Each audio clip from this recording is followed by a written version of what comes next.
सक्षम police times, news 112, सक्षम जनतेचा आवाज। गुंडविरोधी पथकानं कत्तलीसाठी जाणाऱ्या 4 गोवंश जातीच्या जनावरांची सुटका करून 6 आरोपींविरुद्ध गुन्हा दाखल केला।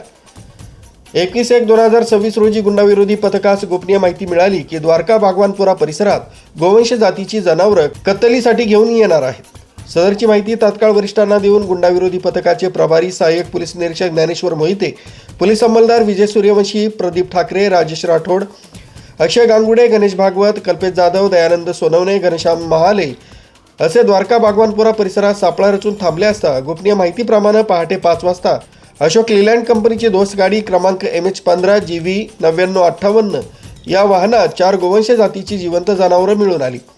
सदर वाहन चालक शहबाज मुख्तार शेख, वय 36 वर्ष, राहणार घर नंबर 3561 अजमेरी मस्जिद जवळ नाईकवाडीपुरा, जुने नाशिक याच्या ताब्यातून गोवंश जातीची जिवंत 4 जनावरं आणि 4 चाकी वाहन असं एकूण 5,80,000 रुपयांचा मुद्देमाल जप्त करण्यात आलाय।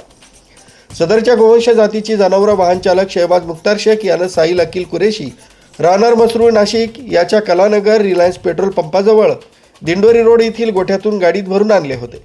ते बागवानपुरा, जुने नाशिक इथं नड्या अल्ताफ चौधरी, सालेम अल्ताफ चौधरी, शाह नवाज फारुख चौधरी यांच्या दुकानामध्ये कत्तलीसाठी घेऊन जात होता।